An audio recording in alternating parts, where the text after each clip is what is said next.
Siendo las 6, vamos a iniciar la norma de empiema pleural postneumónico, cuando toracostomía, cuando toracoscopia o cuando toracotomía. El tutor para esta norma fue el doctor Gustavo Valderrama, cirujano de tórax, y quien les habla, Orlando Arévalo, residente de cirugía general.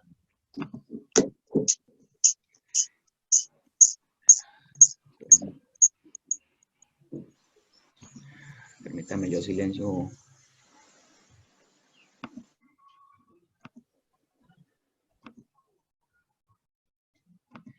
Perfecto, la búsqueda de la información, estos fueron los términos MES utilizados y las principales bases de datos donde buscamos guías de práctica clínica, cuando también se revisaron las principales guías de las sociedades de cirugía de tórax del mundo, de Estados Unidos, Europa, el Reino Unido, y un consenso internacional que está publicado en el 2011. Cuando no encontramos evidencia disponible, emitimos unas recomendaciones de alta calidad, la cual es dada por expertos basadas en las mejores prácticas. El empiema se define como la presencia de pus o crecimiento de microorganismos en una serosa. Cuando hablamos de empiema pleural, pues el espacio es, la infección va a estar dada ahí en el espacio pleural, y es paraneumónico, la mayoría de las veces asociado a una neumonía bacteriana, pero en un menor porcentaje, en menos del 2%, absceso pulmonar o bronquiectasias infectadas. Es una enfermedad muy antigua, ¿sí? Tal vez nace de la observación médica, donde el empiema se drena por necesidad, o el empiema necesitatis, como se lo conoce hoy en día, y es Hipócrates a quien se le atribuye el drenaje percutáneo de esta cavidad pleural, al observar que se está produciendo pus por la cavidad pleural como tal, se está drenando. Entonces lo que hace es facilitar ese drenaje. Posterior a esto, se continúa manejando con el drenaje abierto, ¿sí? Hasta hace más de 100 años, cerca en la Primera Guerra Mundial, donde, basado en estudios de unos médicos que comenzaron a hacer drenajes percutáneos intermitentes, después de esta época realizan un drenaje con un tubo de forma continua. Ya en 1949, con el uso de los fibrinolíticos basados en la fisiopatología para destruir esos sectos de fibrina, que aún ha generado controversia, pero que tiene unas indicaciones muy precisas en el paciente que no es candidato para llevar a cirugía y que se encuentra en la fase fibrinopurulenta. Y en 1990, con el advenimiento ya de la tecnología, lo que se hace es asociar la videocirugía al toracoscopio, que en 1910 el doctor Jacobius había descrito, que ese era un médico internista y utilizaba el toracoscopio para ver la cavidad pleural en pacientes con tuberculosis. Basado en esto, entonces en 1990 se le adhiere el video y se puede hacer ya la videotoracoscopia. El empiema es el espectro más grave de la inflamación pleural en respuesta a la infección, ¿sí? Esa infección pleural va a conducir a un derrame paraneumónico inicial, que es simple, no está tabicado, no hay cambios en el citoquímico, el pH de ese líquido pleural va a ser mayor a 7.2, sin trastornos, sin cambios en la glucosa ni la lactato deshidrogenasa. La mayoría de los pacientes resuelven con cubrimiento antibiótico en esta fase, pero un 10% de los pacientes van a progresar a un derrame paraneumónico complicado, donde ya hay sectos de fibrina, cambios en el citoquímico, el pH comienza a alterarse, va a ser menor a 7.2, se va a consumir la glucosa y la lactato deshidrogenasa, producto de la lisis de los neutrófilos, va a elevarse y ya va a progresar a lo que se considera el empiema torácico, la presencia de pus o microorganismos en el grano. Esta enfermedad va en aumento, puede dividirse en 3 grandes etapas. Una etapa preantibiótica, donde todas las neumonías que ingresaban se complicaban con empiema hasta en un 5%. Con el uso generalizado de antibióticos en 1940 se reduce esa tasa de complicaciones de un 5 a un 2%, pero es después de 1990, hace aproximadamente 30 años, donde se comienza a describir resistencia bacteriana. Nuevamente comienza a aumentar estas complicaciones con empiema de un 5 a un 10%. Se considera que de todas las neumonías que ingresan a un hospital, el 20 al 40% de esas neumonías van a desarrollar un derrame paraneumónico, y la mayoría de estos derrames van a resolver con cubrimiento antibiótico dirigido, pero existe un 10% de los pacientes que no mejoran y van a desarrollar empiema, de los cuales 1 de cada 3 va a requerir drenaje quirúrgico, ¿sí? Y tiene asociada una mortalidad del 20%. 1 de cada 5 de los pacientes va a morir. Por eso es que en esta enfermedad los mejores resultados están asociados al manejo temprano. Existen unos factores de riesgo inherentes al individuo, tanto en la historia, y hay unos marcadores séricos que están asociados a desarrollar empiema o derrame pleural complicado. En cuanto a la historia, estos son resultados de un estudio de cohortes publicado por la Universidad Nacional en el 2018, donde describieron que los pacientes que desarrollaron empiema tenían como factor común el tabaquismo en el 42%, enfermedad pulmonar obstructiva crónica, diabetes, enfermedades neurológicas, consumo de alcohol, enfermedad renal crónica y enfermedades autoinmunes.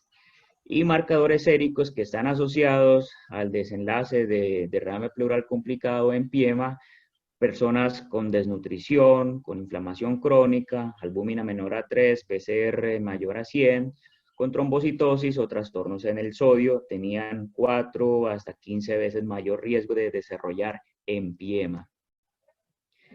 Los microorganismos va a variar de acuerdo a si es adquirido en la comunidad el empiema o en el hospital.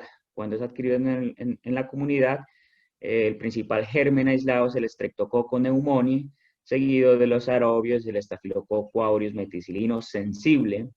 Pero cuando el empiema es adquirido en el hospital, va a cambiar y el principal germen aislado es el Staphylococcus aureus meticilino resistente, seguido de los gram negativos, ¿sí? Y el Streptococcus pneumoniae. Este ya es algo de microbiología nacional. Pacientes con empiema adquirido en la comunidad encontraron que en nuestro país el 50 al 75% de los gérmenes eran aeróbicos. Dentro de ellos, el principal es Streptococcus pneumoniae, seguido de Staphylococcus aureus meticilino sensible y gram negativos. También un porcentaje importante, hasta el 25% por anaerobios, y un 25% de estos empiemas son polimicrobianos. Y algo más local, estos son literatura gris, no es publicado, se encuentra aquí, ese es un estudio que se realizó en pacientes que se encontraban en la sala de la HV en el 2006 y aislaron los principales gérmenes de empiema y derrame pleural complicado, Staphylococcus aureus, seguido de Enterobacter cloacae. Y lo mismo hicieron, el mismo estudio, pero en pacientes que se encontraban en la UCI, encontraron que el germen aislado era el Staphylococcus aureus, seguido de la Acinetobacter baumannii. Esta diapositiva nos resume la fisiopatología y las fases del empiema. ¿Sí? La primera fase consideramos que es una fase exudativa, donde el derrame no es complicado, se presenta como respuesta de la pleura visceral ante el proceso inflamatorio que se genera por la infección. Hay un aumento en la permeabilidad vasocapilar y el derrame pleural sin septos ni tabiques, que es un derrame libre. Es estéril, el pH es mayor a 7.2. Ya viene la segunda fase, que es la fase fibrino-purulenta, donde hay depósitos de fibrina, hay una actividad metabólica aumentada por las células que se encuentran acá, el pH comienza a disminuir, ¿sí? Menor a 7.2, la glucosa también disminuye, se genera un medio anaerobio, por eso hay acidosis en esta área, y la destrucción de los neutrófilos hace que se eleve el lactato de deshidrogenasa. Ya esta fase puede estar en una fase donde no hay sectos y ya donde hay sectos y hay producción de pus, que se considera el empiema como tal. Y la última fase, que es la fase organizada, donde el principal actor van a ser los fibroblastos con depósitos de colágeno atrapando el pulmón y formándose una coraza, evitando la adecuada expansión pulmonar. La clínica, los principales síntomas narrados por los pacientes que ingresaron a este hospital fueron en el 90% tos y disnea, seguido de expectoración, mucopurulenta, fiebre y dolor torácico en menor medida. Sin embargo, siempre debemos tener en mente aquel paciente con una neumonía que no responde al manejo antibiótico adecuado y después de 3 días persiste con SIRS y con una PCR en ascenso, siempre se debe descartar un derrame pleural paraneumónico asociado. Al examen físico, los principales hallazgos que se encontraron o que se encuentran en esos pacientes es la disminución o ausencia del murmullo vesicular, ¿sí? Con matidez, disminución en el frémito vocal y asimetría en la expansión, presentando menor expansión en el lado afectado. Las imágenes, la imagen inicial para esto siempre va a ser la radiografía de tórax AP y lateral. Se describe que requiere mínimo 775 mililitros de líquido para que se borre el ángulo costofrénico. Sí, y hasta en un 10% de esas radiografías no va a detectar derrames pleurales, que es lo que vamos a encontrar, la típica imagen de la curva de Daumossier-Ellis y una imagen hipogénica, radioopaca, homogénea, ¿sí? Que permite, que nos demuestra el borramiento de ese ángulo costofrénico. También tenemos a nuestra disposición. Por favor, los que tienen el micrófono encendido.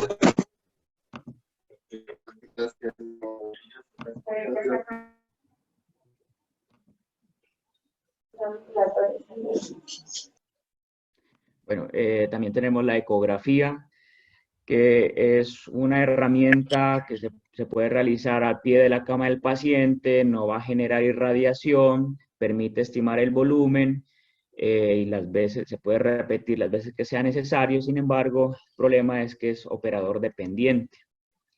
En nuestro hospital está disponible y eso nos va a permitir evidenciar si tenemos un derrame pleural con su típica imagen anecoica, si está libre o se encuentra loculado. En el caso de estar libre, pues vamos a encontrar esa imagen hipoecoica o anecoica.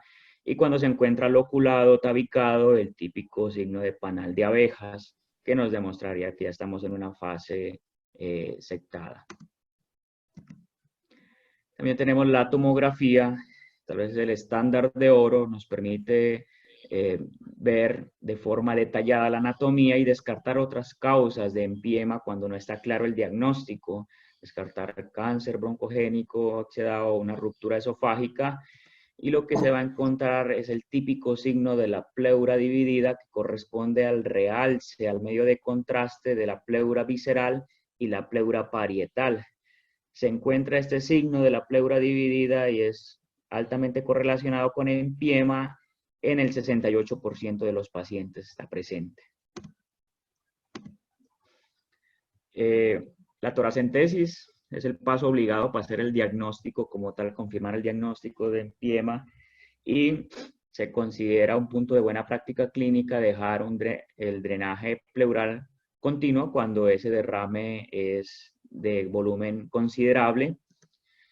Se le debe realizar toracentesis diagnóstica a todos los pacientes que presenten un líquido pleural en la radiografía mayor a 1 centímetro, en la tomografía mayor a 2 centímetros, o que se encuentre en la ecografía también. O en pacientes que presentan sepsis persistente con un escaso derrame pleural menor a estos volúmenes descritos, pero que la sepsis persiste a pesar del cubrimiento antibiótico. También está indicado. Siempre realizarse de forma guiada por ecografía, puesto que está asociado a menores lesiones inadvertidas en la pleura. Va a ser diagnóstica cuando al realizar esa toracentesis lo que se extrae es pus o cuando el grano o los cultivos son positivos. También cuando el citoquímico nos muestra un pH menor a 7.2, una glucosa menor a 40 o la lactato deshidrogenasa mayor a 1000. Hay que tener en mente el falso negativo que se puede presentar en infecciones por Proteus mirabilis, puesto que este puede dar elevación del pH.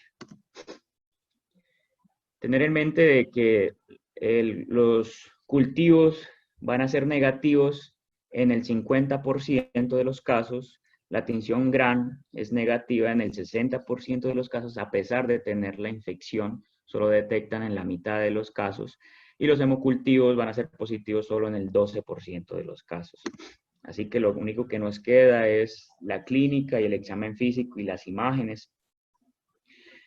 ¿Cuál es la conducta? El empiema siempre hay que drenarlo, y esto parte de este principio donde hay pus, se debe de drenar independiente del sitio, en el cuerpo humano, en cualquier sitio donde se albergue pus, se debe drenar.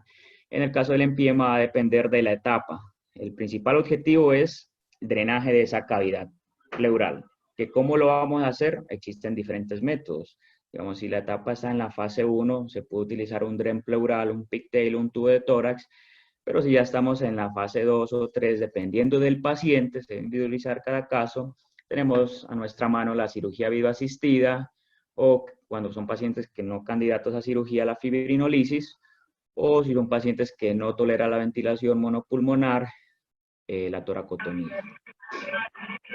¿Cuándo es urgente? Entonces, se considera urgente en la fase aguda o la fibrinopurulenta, y no es urgente en la fase organizada sin respuesta inflamatoria. O sea que lo que nos define la urgencia en estos pacientes va a ser la respuesta inflamatoria sistémica, o cuando hay ausencia de esta respuesta inflamatoria, el colapso pulmonar agudo, que es el paciente que está con muy marcada disnea por el derrame pleural grande.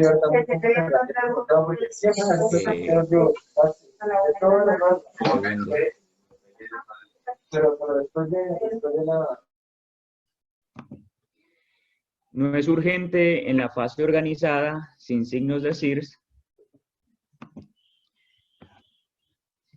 Bueno, y ya el manejo como tal con antibióticos se indica en todos los pacientes, el cubrimiento antibiótico en todas las fases del empiema, y eso va a ser guiado de acuerdo a la flora local y el tratamiento y el resultado del cultivo, de acuerdo a la sensibilidad que demuestra el microorganismo.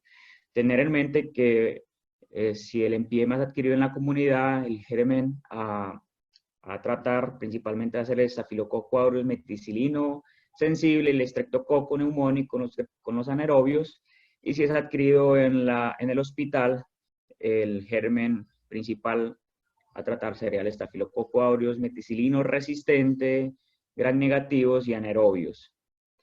No se recomienda antibióticos intrapleurales o el uso de aminoglucósidos, puesto que los aminoglucósidos no tienen acción en un medio ácido como lo es la pus. El tiempo de antibiótico en realidad va a estar basado en la respuesta clínica, bioquímica y radiológica, y se recomienda que se puede utilizar hasta 2 semanas desde el momento en que se realizó el drenaje y la desfervescencia de la enfermedad. Una vez el paciente ha mejorado clínicamente, se puede hacer el switch o cambio de antibiótico endovenoso a antibiótico oral para manejo ambulatorio. Y ya esto es lo que nos trae acá reunidos en esta mañana, es cuando toracostomía, cuando toracotomía o cuando toracoscopia.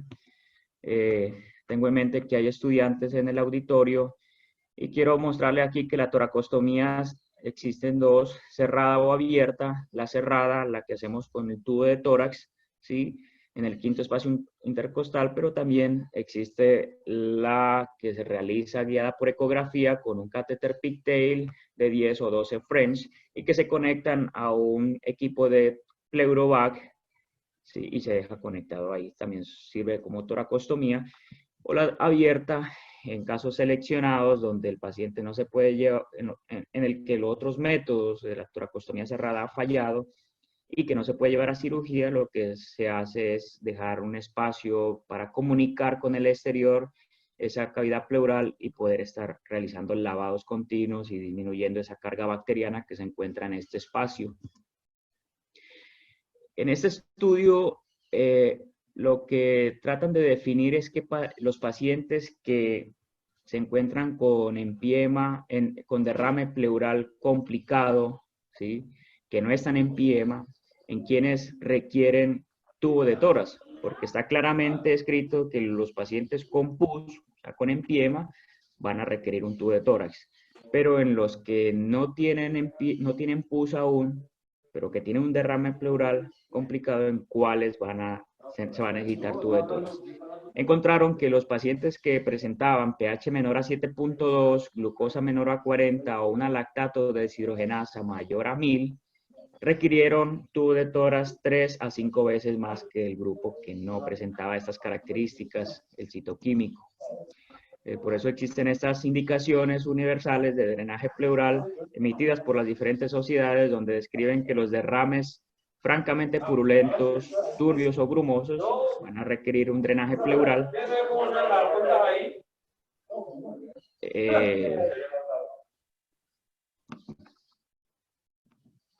La identificación en el grano del cultivo de microorganismos en un derrame no purulento, cuando el pH de ese derrame era menor a 7.2 o la lactato de deshidrogenasa es mayor a 1000 o glucosa menor a 40, o cuando el derrame pleural se encuentra libre, grande y sintomático, estos pacientes se benefician de drenaje pleural.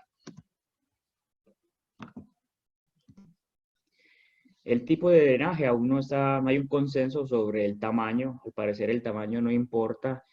El catéter, se puede utilizar catéter pigtail guiado por ecografía de 10 a 14 French. En las etapas iniciales de la enfermedad tiene una tasa de éxito hasta del 83%. O tubos de tórax, últimamente se favorecen los tubos pequeños de menor a 28 French, en donde la tasa de éxito en la fase inicial es hasta el 78% cuando hay pus del 35%. Obsérvese que disminuye esa tasa de éxito.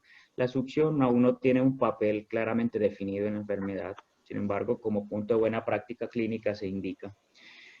Y al manejo quirúrgico tenemos grandemente dos intervenciones: la cirugía videoasistida o la toracotomía. En la cirugía videoasistida, en la que se introduce un lente en una cámara y se puede hacer con 3 puertos o con un solo puerto, y el objetivo principal va a ser la liberación de ese pulmón para que expanda adecuadamente y el drenaje de líquido pleural o el empiema.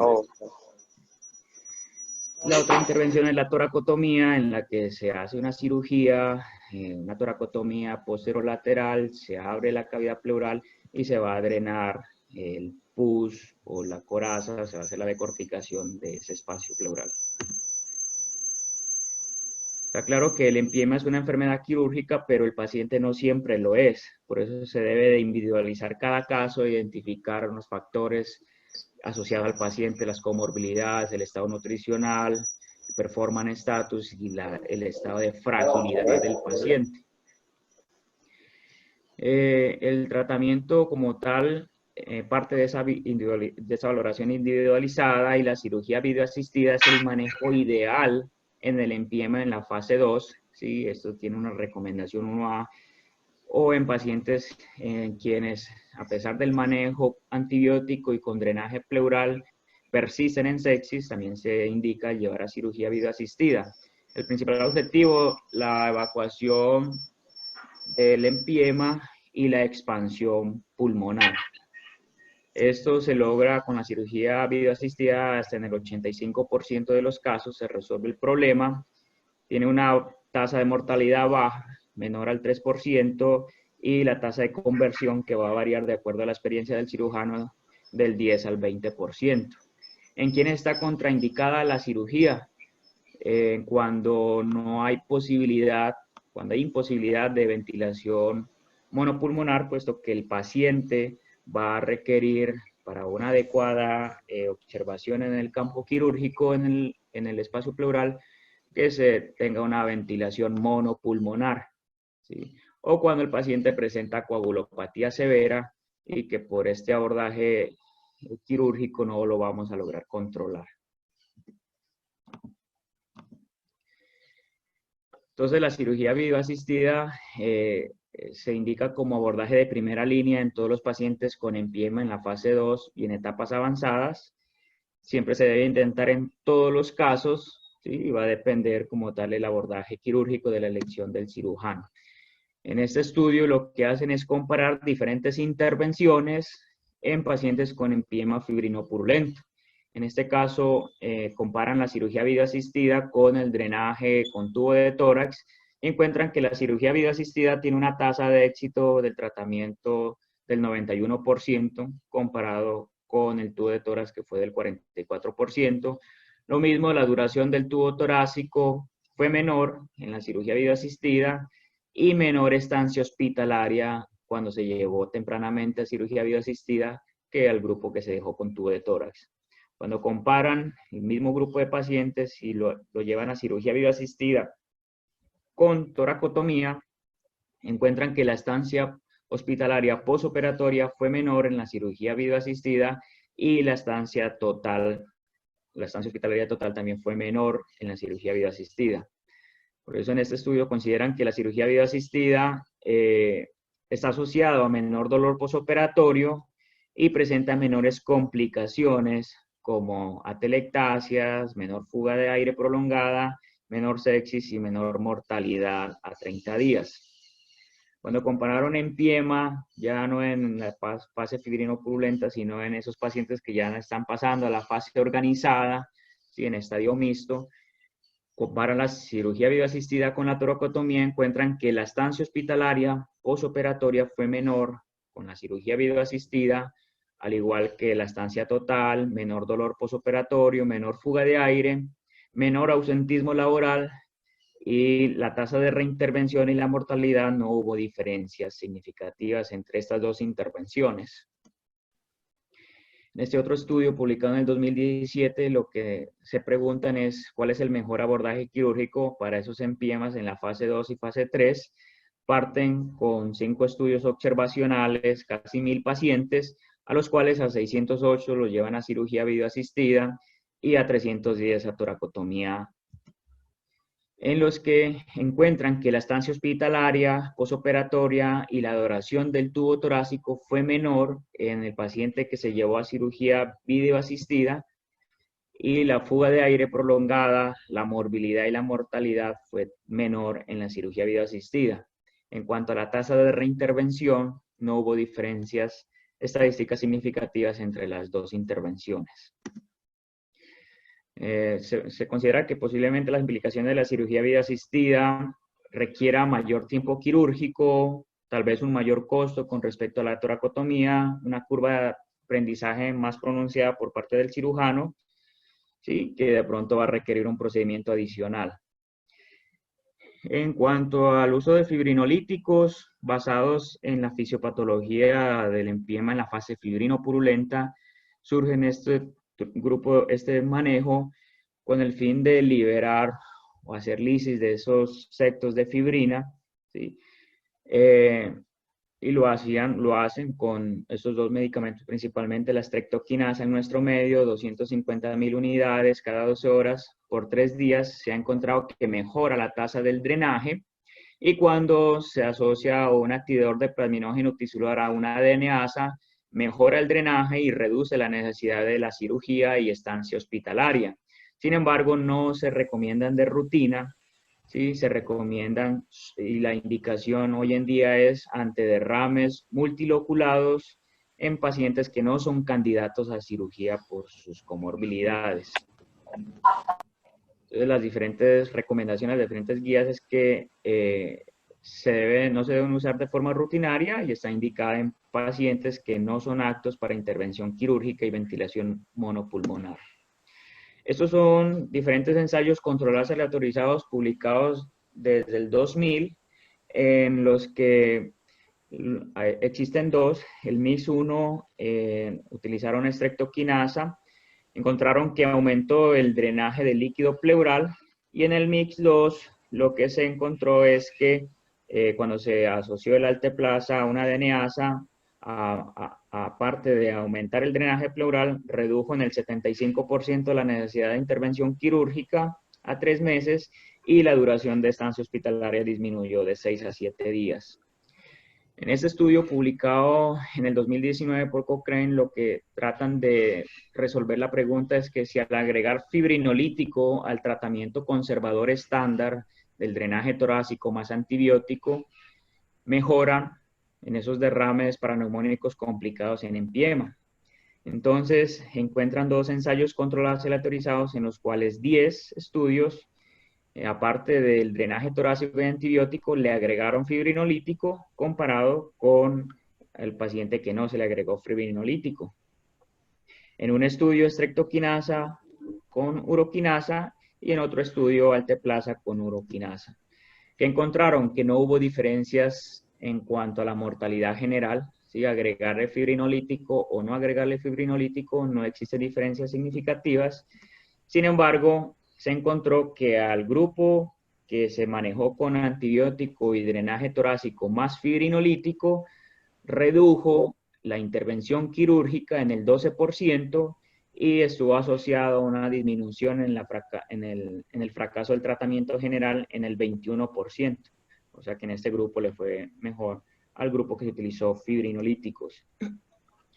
Y en el empiema organizado se indica la toracostomía abierta únicamente en el paciente que se encuentra en muy mal estado funcional o nutricional, con enfermedad, con una carga de comorbilidades importantes. En estos pacientes se indicaría llevar a una toracostomía abierta, que es este procedimiento donde se trata de exteriorizar y poner en contacto con el medio para esa cavidad pleural para poder estar haciendo irrigación y lavados y disminuir esa carga bacteriana. En resumen, el manejo de la urgencia en la fase purulenta, siempre antibióticos y toracostomía, drenaje cerrado, si hay volumen para drenar. En la fase fibrinopurulenta se indica toracoscopia si no hay contraindicación para cirugía, o fibrinolisis cuando hay contraindicación para cirugía. El manejo programado en la fase organizada, cirugía electiva cuando hay una capacidad vital funcional con restricción mayor al 30%, los pacientes se deben llevar a cirugía. Y si a pesar de las intervenciones anteriores el paciente ya lleva 7 días y no mejora, llamar a un cirujano de tórax, que eso tiene evidencia científica que lo respalda. Como conclusiones de esta norma, consideramos que el derrame pleural y empiema es una patología frecuente. La principal causa sigue siendo la neumonía en el 60% de los casos.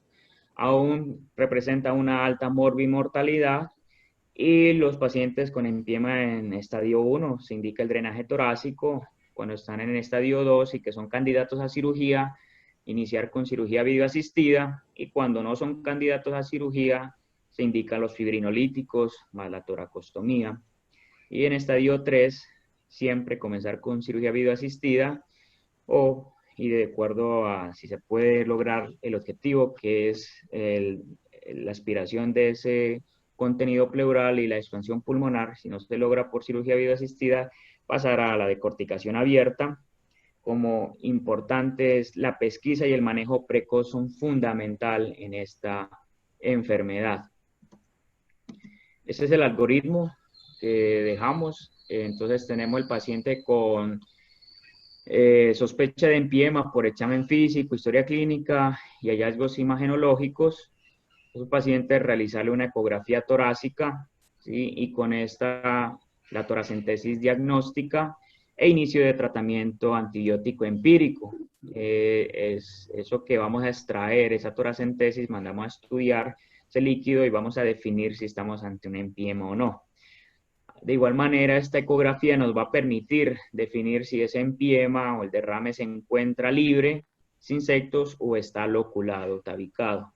En el caso de encontrarse libre, se indica el drenaje torácico cuyo ese asterisco indica que si el paciente se llevó a hacer una toracentesis diagnóstica y representaba un derrame pleural importante, se debe dejar conectada a un equipo de Pleurovac, ¿sí? Para que ejerza su función como toracostomía, y lo vamos a seguir clínica y radiológicamente 5 a 7 días. Si el paciente mejora, se le retirará el drenaje torácico al quinto al séptimo día y continuará su esquema antibiótico ambulatorio.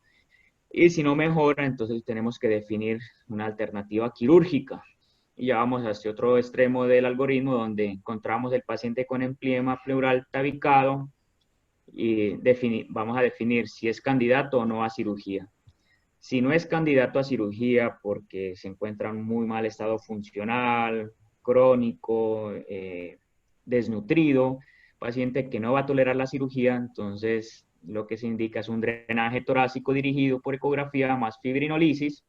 Pero si el paciente es candidato a cirugía, el paso a seguir es realizar una tomografía de tórax contrastada, con la cual vamos a definir si el pulmón va a expander o no, porque ese es uno de los objetivos de la cirugía, aparte de la evacuación de líquido, es determinar si el pulmón va a expander. ¿Y esto cómo lo hacemos? Determinando con la tomografía si ya el foco de neumonía u otras causas que no permitan la adecuada expansión están resueltas. Si no va a expander ese pulmón, entonces no se va a beneficiar llevar a cirugía, sino que lo vamos a manejar con un drenaje torácico dirigido más fibrinolisis. Pero si el pulmón expande, el paso a seguir es determinar si tolera la ventilación monopulmonar. En caso de tolerarla, se indica cirugía videoasistida, y si no la tolera, la toracotomía. Esta es una aliada de la presentación, la kazajistana diseñadora de software, y que me ayudó mucho. Eso es todo, queridos doctores.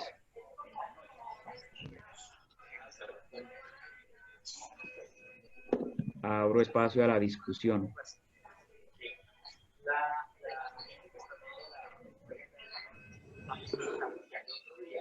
Doctor Quintero, ¿está presente? Parece que hemos perdido contacto con el doctor Laureano Quintero. Ok, muy bien, Orlando. Voy a hacer unos comentarios. Lo felicito, me parece que es una norma que ha contribuido, que ha sido alimentada con toda la información disponible de muy buenas fuentes. Creo que lo ha llevado de manera clara. Creo que el mensaje está claramente explícito. Le agradezco mucho. Solo quiero hacer un comentario sobre el flujograma en el cuadro que está en color naranja, que dice si el pulmón va a expandir o no. Algunos pacientes, cuando tienen el empiema y se va a decidir llevarlos a cirugía, tienen una neumonía post-obstructiva. La mayoría de estos casos se da porque el paciente tiene un cáncer, una obstrucción bronquial, y el segmento o el lóbulo distal a la obstrucción, por razones obvias, ya no le entra aire, se colapsa y se acumulan bacterias ahí y genera la neumonía, y a partir de ahí el empiema. En estos pacientes, la cirugía del empiema, por supuesto, puede estar indicada o está indicada, pero la expansibilidad pulmonar está comprometida porque hay un bronquio que está ocluido y por ahí no entra aire. Entonces, en ciertos pacientes como estos, valdría la pena considerar un manejo médico del empiema mientras se lleva a cabo el diagnóstico de la obstrucción y se define el plan completo. Esta posición puede ser válida cuando un paciente tiene una neumonía consolidada, extensa, que tiene el pulmón completamente colapsado, pero consolidado, que se acompaña de un empiema. En la experiencia personal, cuando llevamos estos pacientes a cirugía, observamos que usted puede limpiar la cavidad torácica, pero no logra expandir el pulmón, porque está consolidado. Yo particularmente prefiero iniciar el manejo con fibrinolisis en la medida en que el paciente va resolviendo la neumonía puede ir expandiendo y el paciente suele resolver su cuadro. Esta posición es personal, no la tienen en cuenta todos los cirujanos de tórax, pero debo también decir que no la tienen en cuenta todos los cirujanos de tórax de nuestro medio, porque cuando usted tiene oportunidad de conocer la conducta sobre estos pacientes en otras latitudes, encontrará que muchos pacientes no son llevados a cirugía y que la inmensa mayoría de pacientes se manejan solo con fibrinolisis. Entonces, esta norma creo que es bastante completa y encierra casi todas o todas las aristas. Sin embargo, hay que entender que no en todos los lugares del mundo resuelven las cosas de la misma manera. Entonces, la única consideración especial distinta es la que acabo de hacer. Si usted va a operar a un paciente cuyo pulmón no expande, pues es probable que tenga dificultades en la evolución del paciente y valdría la pena considerar un manejo médico inicial con fibrinolisis antes de llevarlo a cirugía o como método definitivo mientras el pulmón resuelve la consolidación. No sé si hay alguna duda o pregunta. Me gustaría saber si hay un cirujano de tórax en el auditorio para que nos complemente su opinión y oír su opinión con respecto a este último punto de la expansión pulmonar asociada al empiema. Gustavo, una pregunta. Sí, cómo no. ¿Quién Bueno, habla? yo no soy cirujano de tórax, pero tengo una inquietud farmacológica. ¿Por qué y cuál es la evidencia que hay sobre el tratamiento de 3 semanas a los pacientes con el empiema? Que yo quisiera saber, esa es una pregunta que yo le he hecho a los infectólogos, a los cirujanos de tórax, a los neumólogos, y toda la explicación que me dan es una explicación fisiopatológica de las características de los gérmenes, pero no sé si hay ensayos clínicos controlados, investigaciones que me resuelvan esa pregunta. Sí, profe, vea, a mí me pasa exactamente lo mismo. Yo he transitado en el tiempo a través de esta enfermedad sin evidencia que demuestre cuántos días debe permanecer un paciente con antibiótico. No hay una evidencia, pero sí opiniones de expertos todas. En las primeras fases de mi experiencia con esta enfermedad, todo el mundo dejaba 6 semanas de antibiótico. Fue a la doctora Virginia, la infectóloga de Imbanaco, a la primera que le escuché el concepto que se aplica para muchas otras enfermedades infecciosas, que es suspender el tratamiento antibiótico una vez que produce la defervescencia. Fue a ella la primera vez y eso fue hace más de 15 años ya. Pero después, en la práctica clínica, donde me encuentro con muchos infectólogos, las opiniones son absolutamente diferentes, distintas, pero yo no puedo citar una bibliografía que compruebe con ensayos clínicos controlados cuál es el tiempo correcto, pero sí podría decir que la inmensa mayoría de pacientes, en la individualización que puedo hacer de cada uno de los casos, el mismo paciente le informa a usted cuándo es suficiente. Usted ya lo operó, ya le dio el tratamiento, el paciente comenzó a mejorar y usted ve que el problema se resolvió. Ya no hay signos de respuesta inflamatoria. Yo en este momento hago esto que estoy diciendo una vez que veo que el paciente expandió su pulmón, resolvió su neumonía, resolvió su SIRS, yo me devuelvo independiente del tiempo en que vaya. Y en esto está claro que no todos los pacientes tienen el mismo curso. Hay pacientes cuyas neumonías multilobares o enfermedades de base que los han llevado a un mal estado clínico provocan una respuesta antibiótica de mucha duración por su pobre condición funcional. Sigo en la individualización, no tengo ese ensayo clínico controlado y padezco del mismo mal que usted en todos estos pacientes.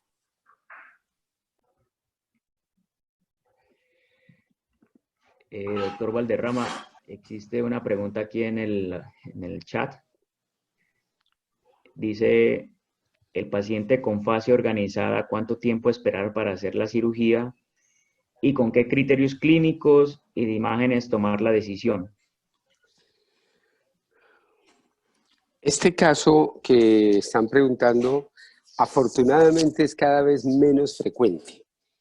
Esto del empiema organizado, que era una paquipleura severa que atrapaba el pulmón y producía una disminución en la capacidad vital forzada mayor del 30%, era la indicación clásica para llevar a un paciente a cirugía. Pero está claro que yo llevo unos 15 años sin operar ningún paciente en esta condición porque el armamentario, la disponibilidad, la atención médica, la agresividad quirúrgica con la que manejamos hoy todos los pacientes con empiema, literalmente han sacado de curso a estos pacientes que se les, por la razón que fuera, el empiema nunca se operó y esa colección purulenta se volvió fibrótica y atrapó el pulmón de manera severa. Yo hace muchos años no opero ningún paciente en esta fase y cada vez, entre más agresivos somos, menos veces tenemos oportunidad de ver estos casos. La indicación clásica es la que siempre se ha dicho, es un paciente que tiene una coraza que atrapa el pulmón y al medir usted la capacidad vital forzada en una espirometría, observa que el paciente tiene una restricción ventilatoria mayor del 30%. Y esto se ha dicho porque el solo hecho de hacer una toracotomía en un paciente produce una restricción similar, no al 30%, pero sí cercana al 30%, por lo tanto el remedio no resolvería la enfermedad, por lo tanto solo se aplicaría en pacientes cuya restricción sea mayor del 30%. Pero insisto, hace años no lo vemos. Hoy todo el mundo se drena, hoy todo el mundo recibe antibiótico, hoy todo el mundo tiene una disponibilidad de un cirujano general que la opere o un cirujano de tórax que la opere y no vemos estos casos tardíos.